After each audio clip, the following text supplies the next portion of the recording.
Hello SSC 2026 ব্যাচের মানবিক বিভাগের শিক্ষার্থীবৃন্দ, তোমাদের সামনেই বাংলাদেশের ইতিহাস ও বিশ্ব সভ্যতা পরীক্ষাটি সেই নিমিত্তে অধ্যায় নয়, ইংরেজ শাসনামলে বাংলায় প্রতিরোধ, নবজাগরণ ও সংস্কার আন্দোলন ওয়ান শট এমসিকিউ ক্লাসটি শুরু করছি। প্রথম এমসিকিউটি রয়েছে, বাংলার ফকির সন্ন্যাসীদের জীবন ধারণের মাধ্যম ছিল, তাদের মাধ্যম ছিল হচ্ছে কি জীবন ধারণের ভিক্ষাবৃত্তি ও মুষ্টি সংগ্রহ। ফকির সন্ন্যাসীরা মূলত ধর্মীয় পরিব্রাজক ছিলেন, তারা গ্রামে গ্রামে ঘুরে ভিক্ষা বা মুষ্টি চাল সংগ্রহ করে কি জীবন ধারণ করতেন বা জীবন চালনা করতেন। তাই এখানে সঠিক উত্তরটা হচ্ছে কি অপশন গ, ভিক্ষাবৃত্তি ও মুষ্টি সংগ্রহ। ফকির সন্ন্যাসীরা ইংরেজি বিরোধী আন্দোলনে জড়িয়ে পড়ার অন্যতম কারণ কোনটা? অন্যতম কারণ হচ্ছে কি ইংরেজ সরকার কর্তৃক সুবিধা বঞ্চিত হওয়া। ইংরেজরা তাদের অবাধ ভ্রমণে বাধা দেয়, তাদের ডাকাত বলে অভিহিত করে এবং জোর করে কর আদায় করতে চায়। এতে তাদের যে চিরায়ত ধর্মীয় ও সামাজিক অধিকার সেটি খর্ব হওয়ায় তারা কি অস্ত্র ধারণ করতে কি বাধ্য হয় বা ইংরেজ বিরোধী আন্দোলনে জড়িয়ে পড়ে। তাই এখানে সঠিক উত্তরটা হচ্ছে কি অপশন ঘ, ইংরেজ কর্তৃক সুবিধা বঞ্চিত হওয়ায়।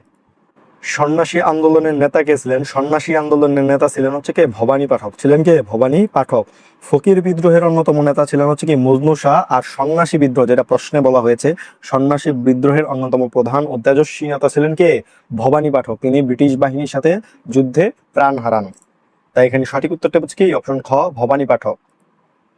ইংরেজদের সাথে ফকির সন্ন্যাসীদের সম্পর্ক কেমন ছিল? সম্পর্ক ছিল হচ্ছে কি সংঘর্ষমূলক। ছিল কি সংঘর্ষমূলক।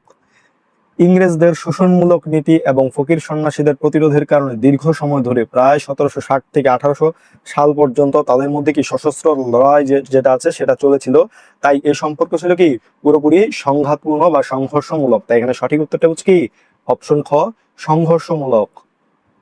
বাঁশের কেল্লা কত সালে নির্মিত হয়? বাঁশের কেল্লা নির্মিত হয় কি 1831 সালে। 1831 সালে তিতুমির 24 পরগনার নারকেলবাড়িয়া গ্রামে এই ঐতিহাসিক কেল্লাটি নির্মাণ করেন। এটি ছিল আধুনিক ব্রিটিশ কামানের গোলার বিরুদ্ধে দেশীয় বাঁশ দিয়ে তৈরি প্রতিরোধের এক অনন্য প্রতীক। তাই এখানে সঠিক উত্তরটা হচ্ছে কি প্রশ্নের প্রাসঙ্গিকতায় 1831 সাল।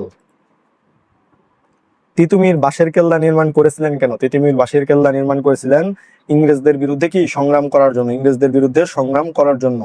তিতুমির কেবল জমিদারদের অত্যাচার নয়, বরং নীলকর ও ব্রিটিশ সরকারের সরাসরি শাসনের বিরুদ্ধে লড়াই করার জন্য একটি নিরাপদ ও শক্তিশালী ঘাঁটি হিসেবে এটি তৈরি করেছিলেন। তাই এখানে সঠিক উত্তরটা হচ্ছে কি অপশন গ, ইংরেজদের বিরুদ্ধে সংগ্রাম করার জন্য।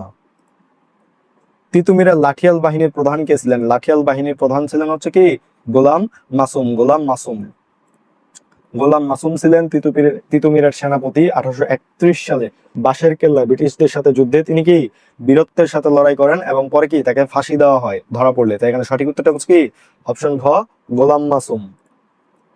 তিতুমিরের আন্দোলন কোন কারণে কৃষক আন্দোলনে রূপ লাভ করে? কোন কারণে? এর কারণটি হচ্ছে ধর্মীয় সংস্কার। ধর্মীয় সংস্কার।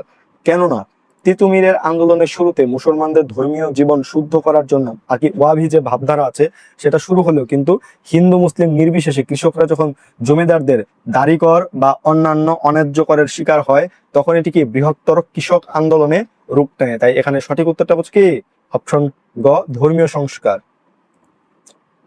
ইংরেজরা বাংলায় নীল চাষ শুরু করে কেন? ইংরেজরা বাংলায় নীল চাষ শুরু করে কি ব্যবসা করার জন্য। ব্যবসা করার জন্য।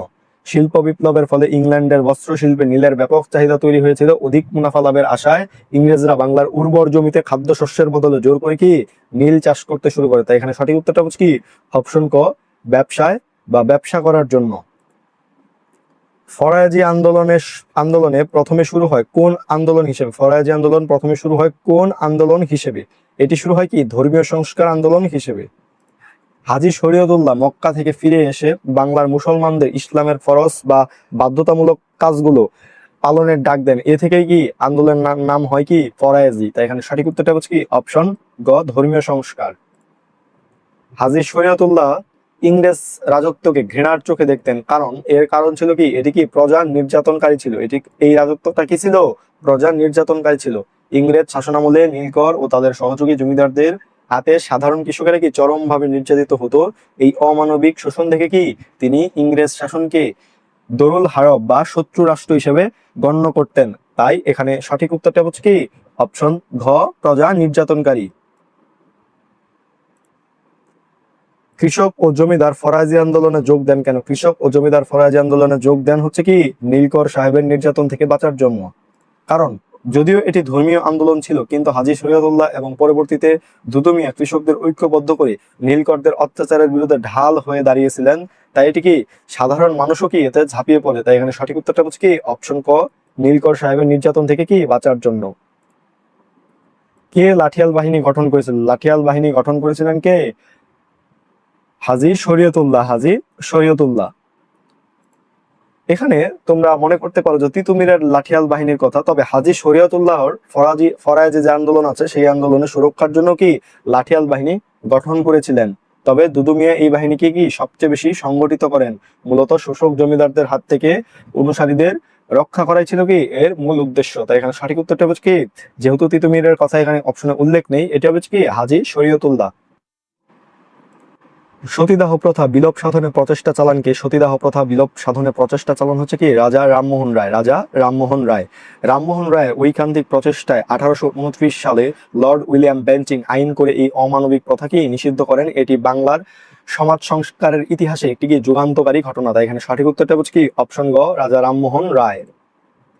রাজা রামমোহন রায়ের অন্যতম কৃতিত্ব কোনটা? অন্যতম কৃতিত্ব হচ্ছে কি ইংরেজি শিক্ষা প্রসার। ইংরেজি শিক্ষা প্রসার। রামমোহন রায় বিশ্বাস করতেন যে আধুনিক বিজ্ঞান ও ইংরেজি ছাড়া এদেশের মানুষের মুক্তি নেই। তিনি হিন্দু কলেজ প্রতিষ্ঠায় এবং আধুনিক শিক্ষার বিস্তারে কি অগ্রণী ভূমিকা পালন করেন। তাই এখানে সঠিক উত্তরটা হচ্ছে কি অপশন গ, ইংরেজি শিক্ষার প্রসার। ইয়ং বেঙ্গল আন্দোলনের প্রবক্তা হিসেবে কোন নামটি অধিক যুক্তিযুক্ত? ইয়ং বেঙ্গল আন্দোলনের প্রবক্তা হিসেবে কোন নামটি অধিক যুক্ত? এটি হচ্ছে কি Henry Louis Derozio. Henry Louis Derozio. Henry Louis Derozio ছিলেন কি হিন্দু কলেজের তরুণ শিক্ষক। তার অনুসারীদের ইয়ং বেঙ্গল বলা হতো, যারা যুক্তি দিয়ে কুসংস্কার ও গোড়ামির বিরোধিতা করতেন। তাই এখানে সঠিক উত্তরটা হচ্ছে কি অপশন গ, হেনরি লুই ডিরোজিও। একাডেমি অ্যাসোসিয়েশনের প্রতিষ্ঠাতাকে? একাডেমি অ্যাসোসিয়েশনের প্রতিষ্ঠাতা হচ্ছেন কি Henry Louis Derozio. Henry Louis Derozio. এটি ছিল একটি বিতর্ক সভা বা আলোচনা কেন্দ্র যা 1828 সালে প্রতিষ্ঠিত হয়েছিল, যেখানে ডিরোজিওর ছাত্ররা সাহিত্য, দর্শন ও বিজ্ঞান নিয়ে কি স্বাধীনভাবে আলোচনা করত। তাই এখানে সঠিক উত্তরটা হচ্ছে কি অপশন খ, হেনরি লুই ডিরোজিও। দরিদ্র পরিবারের সন্তান কে ছিলেন? দরিদ্র পরিবারের সন্তান ছিলেন, এখানে যে অপশনগুলো রয়েছে, হাজী মোহাম্মদ মহসিন, নবাব আব্দুল লতিফ, রাজা রামমোহন রায়, ঈশ্বরচন্দ্র বিদ্যাসাগর। এদের মধ্যে দরিদ্র পরিবারের সন্তান কে ছিলেন? ঈশ্বরচন্দ্র বিদ্যাসাগর। ঈশ্বরচন্দ্র বিদ্যাসাগর মেদিনীপুরের এক অতি দরিদ্র ব্রাহ্মণ পরিবারে জন্মগ্রহণ করেছিলেন। তিনি কি রাস্তার ল্যাম্পপোস্টের নিচে বসে তার পড়াশোনার কার্যক্রম চালাতেন শৈশবে। তাই এখানে সঠিক উত্তরটা হচ্ছে কি অপশন ঘ, ঈশ্বরচন্দ্র বিদ্যাসাগর। মেট্রোপলিটন ইনস্টিটিউশন এর উদ্যোক্তা কে ছিলেন? এর উদ্যোক্তা ছিলেন হচ্ছেন কে ঈশ্বরচন্দ্র বিদ্যাসাগর। ঈশ্বরচন্দ্র বিদ্যাসাগর। বিদ্যাসাগর কেবল বিধবা বিবাহ প্রচলন করেননি, তিনি স্বাবলম্বী শিক্ষার প্রসারে এই প্রতিষ্ঠানটি গড়ে তোলেন। বর্তমানে কি এটি বিদ্যাসাগর কলেজ নামে পরিচিত। তাই এখানে সঠিক উত্তরটা হচ্ছে কি অপশন খ, ঈশ্বরচন্দ্র বিদ্যাসাগর। তো এই ছিল বাংলাদেশের ইতিহাস ও বিশ্ব সভ্যতা অধ্যায় 9, ইংরেজ শাসন আমলে বাংলায় প্রতিরোধ, নবজাগরণ ও সংস্কার আন্দোলনের ওয়ান শট এমসিকিউ। তোমাদের পরবর্তী ক্লাসগুলো আসছে, তোমাদের সকলের জন্য শুভকামনা রইল। ধন্যবাদ সবাইকে।